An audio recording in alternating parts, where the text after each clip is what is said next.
সুপ্রিয় ভিউয়ার্স, স্বাগত জানাচ্ছি নতুন আরেকটি ভিডিওতে।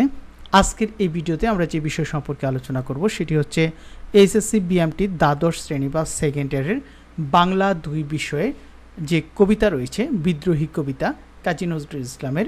এখান থেকে আমরা একটি নমুনা সৃজনশীল প্রশ্ন এবং উত্তর নিয়ে আলোচনা করব আজকের এই ভিডিওতে। সেই সাথে আপনারা যারা পরীক্ষাতে ভালো একটি ফলাফল করতে চান তারা এই আবশ্যিক 8 বিষয়ের উত্তর সহ সুপার সাজেশনের পিডিএফ ফাইল পেয়ে যাবেন মাত্র 360 টাকায়। তাই আপনারা যারা 360 টাকায় এই আবশ্যিক 8টি বিষয়ের উত্তর সহ সুপার সাজেশনের পিডিএফ ফাইল পেতে চান তারা স্ক্রিনে দেখানো যে হোয়াটসঅ্যাপ নাম্বারটি রয়েছে সেই হোয়াটসঅ্যাপ নাম্বারে কিন্তু আপনারা SMS করতে পারেন। তো আজকের যে ক্লাসটি অর্থাৎ বাংলা 2 বিষয়ের যে ক্লাসটি সেটি কিন্তু আমরা আমাদের সুপার সাজেশন থেকে আলোচনা করব। তো আসুন সরাসরি আমরা মূল ক্লাসে প্রবেশ করি। আর বিদ্রোহী কবিতাটি সম্পূর্ণ পড়তে আমাদের যে অফিসিয়াল ওয়েবসাইটটি রয়েছে সেই অফিসিয়াল ওয়েবসাইটের লিঙ্কটি এখানে দেওয়া রয়েছে, অথবা আপনারা আমাদের অফিসিয়াল ওয়েবসাইট www.hsscbmt.blogspot.com এই অফিসিয়াল ওয়েবসাইটে প্রবেশ করে আপনারা কিন্তু বিদ্রোহী কবিতার খুঁটিনাটি বিষয়গুলো কিন্তু আপনারা পড়তে পারেন। তো প্রথমেই উদ্দীপকটি আমরা একটু দেখে নেই। যেমন পিচ্চিরা এমনি করে ঘুরে বেড়ায়, কোথায় 7-8 জনের একটি গ্রুপ, কোথাও বা 5-6 জনের নেতৃত্বে 20-25 জনের মিছিল। মিছিলের স্লোগান দিচ্ছে আইয়ুব শাহী মোমেন শাহী ধ্বংস হোক ধ্বংস হোক, আইয়ুব মোনেম ভাই ভাই এক দড়িতে ফাঁসি চাই। আবার মাঝে মাঝে স্লোগান ভুলভাল হয়ে যায়, যেমন আইয়ুব শাহী জালেম শাহী এক জবাবে বলছে বৃথা যেতে দিব না, কিংবা শহীদের রক্ত এর জবাবে বলছে আগুন জ্বালো আগুন জ্বালো। এটি হচ্ছে আমাদের একটি উদ্দীপক। তো এই উদ্দীপকের আলোকে 4টি প্রশ্ন থাকবে। তো প্রথমেই যে প্রশ্নটি, কুর্নিশ কথাটি মানে কি? কুর্নিশ কথাটির মানে হচ্ছে কিছুটা পিছিয়ে সমর্পণ বা সালাম বা অভিবাদন। আমি দলে যাই যত বন্ধন যত নিয়ম কানুন শৃঙ্খল, ব্যাখ্যা করো। এই কবিতার লাইনটি আমাদের ব্যাখ্যা করতে হবে। আমি দলে যাই যত বন্ধন যত নিয়ম কানুন শৃঙ্খল পংক্তিটির মাধ্যমে কবি শাসকের অন্যায় শাসনতন্ত্র নিয়ম নীতি ভেঙে তথা তার চলার পথে সমস্ত বাধা উপেক্ষা করে এগিয়ে যাওয়াকে বুঝিয়েছেন। বিদ্রোহী কবিতায় কবি নিজের শক্তির বহুমাত্রিকতাকে বিভিন্ন অনুষঙ্গে তুলে ধরেছেন, যেগুলো দিয়ে তিনি মানব সমাজে চলমান সমস্ত অনিয়ম ও উশৃঙ্খলতা দূর করতে চেয়েছেন। এ কারণে শাসকের অন্যায় অবিচারের বিরুদ্ধে তিনি বিদ্রোহ ঘোষণা করেছেন। প্রচণ্ড আত্মবিশ্বাসী কবি অত্যন্ত দৃঢ়ভাবে শাসকের জারি করা অন্যায় বিধিবিধানের বিরুদ্ধাচরণ করেছেন। তিনি এখানে সমষ্টির মুক্তি এবং কল্যাণ কামনা করেছেন। যারা মানুষের অধিকার হরণ করে এবং ন্যায্য অধিকার থেকে বঞ্চিত করে তারা মানুষের শত্রু। কবি তাদের মনে প্রাণে ঘৃণা করেন। এ কারণেই তিনি তাদের তৈরি নিয়ম কানুনকে অস্বীকার করে বলেছেন আমি দলে যাই যত বন্ধন যত নিয়ম কানুন শৃঙ্খল। তো সুপ্রিয় ভিউয়ার্স, আমি আপনাদের একটু এখান থেকে দেখিয়ে দিই, অর্থাৎ খুঁটিনাটি বিষয়গুলো আপনারা কিভাবে পড়বেন। অর্থাৎ আমাদের যারা সাজেশন নেবেন তারা সাজেশনে এই লিঙ্কে ক্লিক করলে সরাসরি আপনারা কিন্তু আমাদের ওয়েবসাইটে চলে যাবেন। তো এখানে কিন্তু ওয়েবসাইটে আমাদের যে কবিতাটি সেই কবিতাটি প্রথমে দেওয়া রয়েছে। খুবই সুন্দর একটি কবিতা। বলবীর বল উন্নত মম শির, শিরিনি হারি আমার নত শির ওই শেখর হিমাদ্রির। বলবীর বল মহাবিশ্বের মহাকাশ ভারী, চন্দ্র সূর্য গ্রহ তারা ছাড়ি, দুলোক ভুলোক ভূদর গোলক ভেদিয়া, ক্ষুধার আসন আরও সেছে দিয়া, উঠিয়াছে চির বিস্ময় আমি বিশ্ববিধাত্রীর। মমললাটে রুদ্র ভগবান জলে রাজ রাজ টিকা দীপ্ত জয়শ্রীর। তো এটি অবশ্যই আপনারা পড়বেন। আমি সময় পেলে কবিতাটি আপনাদের পাঠ করে শোনাবো আরও সুন্দর করে।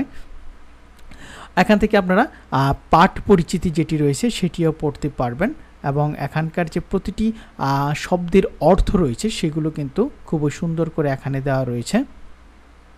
এরপর গুরুত্বপূর্ণ যে প্রশ্নগুলো রয়েছে সেই গুরুত্বপূর্ণ প্রশ্নগুলো কিন্তু আপনারা আমাদের ওয়েবসাইটে পেয়ে যাবেন। তো সুপার সাজেশন যারা নেবেন তাদের জন্য প্রতিটি গদ্য পদ্যের এরকম কিন্তু লিঙ্ক থাকবে, লিঙ্কে ক্লিক করে আপনারা কিন্তু বিস্তারিত তথ্যগুলো এখানে আপনারা পড়তে পারবেন। তো সুপার সাজেশনগুলো নিতে অর্থাৎ এই 8টি বিষয়ের উত্তর সহ সুপার সাজেশন কিন্তু 360 টাকা করে। তো আপনারা যারা সুপার সাজেশন নেবেন তারা স্ক্রিনে দেখানো হোয়াটসঅ্যাপ নাম্বারে কিন্তু আপনারা SMS করতে পারেন। তো আমরা পরবর্তীতে গ নাম্বার যে প্রশ্নটি রয়েছে সেই প্রশ্নে চলে যাব। উদ্দীপকে কোন দিকটি বিদ্রোহী কবিতার সাথে সাদৃশ্যপূর্ণ ব্যাখ্যা করো। উদ্দীপকে শোষণ বঞ্চনার প্রতিবাদ এবং শোষকের ধ্বংস নিশ্চিত করার প্রত্যাশার দিকটি বিদ্রোহী কবিতার সাথে সাদৃশ্যপূর্ণ। পাকিস্তানি শাসক গোষ্ঠীর হাতে এদেশের মানুষের ভাগ্য শৃঙ্খলিত ছিল। রাজনীতি, অর্থনীতি সব ক্ষেত্রেই তাদের নিয়ন্ত্রণ এদেশের মানুষকে অতিষ্ঠ করে তুলেছিল। তাই বাঙালিরা পাকিস্তানি স্বৈরশাসকদের পতনের দাবিতে আন্দোলন শুরু করে। উদ্দীপকে পাকিস্তানি শাসক গোষ্ঠীর দুঃশাসনের বিরুদ্ধে তীব্র প্রতিবাদ এবং তাদের ধ্বংস প্রত্যাশা করা হয়েছে। আইয়ুব খান ও মোনেম খানের অপসারণের প্রতিবাদে মিছিল হয়েছে। সেই মিছিলকারীরা এক দড়িতে তাদের ফাঁসি চেয়েছে। এই চেতনা বিদ্রোহী কবিতার শোষকের বিরুদ্ধে কবির বিদ্রোহের সাথে সাদৃশ্যপূর্ণ। এ কবিতায় সমস্ত অনিয়ম ও অকল্যাণের অবসান করতে চেয়েছেন, আর এই জন্য তিনি বিপ্লবের পথ বেছে নিয়েছেন। তিনি তার আত্মবিশ্বাস ও বিদ্রোহের চেতনা সবার মাঝে ছড়িয়ে দিয়ে তাদের আত্মজাগরণ ঘটাতে চান, আর এ কারণে তিনি উৎপীড়িতের ক্রন্দন রোল না থামা পর্যন্ত তার অভিযান অব্যাহত রাখার প্রতিজ্ঞা করেছেন। এবার আমরা দেখব ঘ নাম্বার যে প্রশ্নটি, উদ্দীপকটিতে বিদ্রোহী কবিতার মূল ভাব পূর্ণ প্রতিফলন ঘটেছে কি? তোমার উত্তরের সপক্ষে যুক্তি দাও। প্রথমেই রয়েছে উত্তর হচ্ছে না, উদ্দীপকটি বিদ্রোহী কবিতার মূল ভাব পূর্ণ প্রতিফলন ঘটেনি। যুগে যুগে বহুবার এদেশের মানুষ শোষকের বিরুদ্ধে আন্দোলন সংগ্রাম করেছে। ন্যায্য দাবি আদায় করতে তারা রাজপথে মিছিল করেছে। শোষকের কবল থেকে মুক্ত হতে তারা সর্বোচ্চ ত্যাগ স্বীকার করেছে। উদ্দীপকে পশ্চিম পাকিস্তানের দুজন শাসকের ফাঁসির দাবিতে শিশুদের স্লোগানের দিকটি তুলে ধরা হয়েছে। এ দুজন হচ্ছে আইয়ুব খান ও আব্দুল মোনেম খান। এদের ফাঁসির দাবিতে শিশুরা আইয়ুব মোনেম ভাই ভাই এক দড়িতে ফাঁসি চাই বলে স্লোগান দিয়েছে। তাদের কণ্ঠে এ স্লোগানের কারণ আইয়ুব মোনেমের অপশাসনের বিরুদ্ধে এদেশের আপামর জনতার তীব্র ক্ষোভ ও অসন্তোষ। তখন বাঙালিদের সামগ্রিক বিদ্রোহ চেতনায় শিশুরাও অনুপ্রাণিত হয়েছে।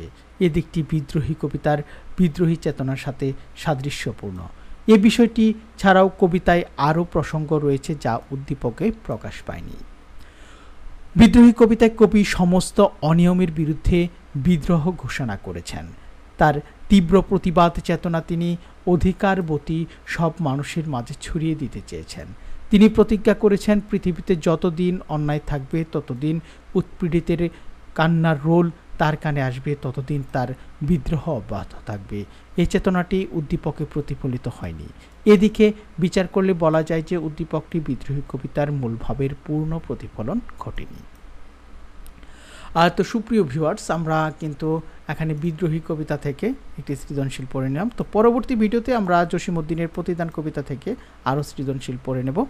তো পরবর্তী ভিডিওটি পেতে অবশ্যই চ্যানেলটিকে সাবস্ক্রাইব করে পাশে আসা বেল আইকনটি বাজিয়ে রাখুন। আর যারা সুপার সাজেশন নিতে আগ্রহী তারা স্ক্রিনে দেখানো হোয়াটসঅ্যাপ নাম্বারে SMS করে মাত্র 360 টাকার বিনিময়ে এই 8টি বিষয়ের উত্তর সহ সুপার সাজেশনের PDF ফাইল কিন্তু আপনারা সংগ্রহ করতে পারেন। তো সুপ্রিয় ভিউয়ার্স, এই ছিল আজকের এই ভিডিওটি যারা তখন ধৈর্য ধরে এবং কষ্ট করে দেখলেন তাদেরকে অসংখ্য ধন্যবাদ।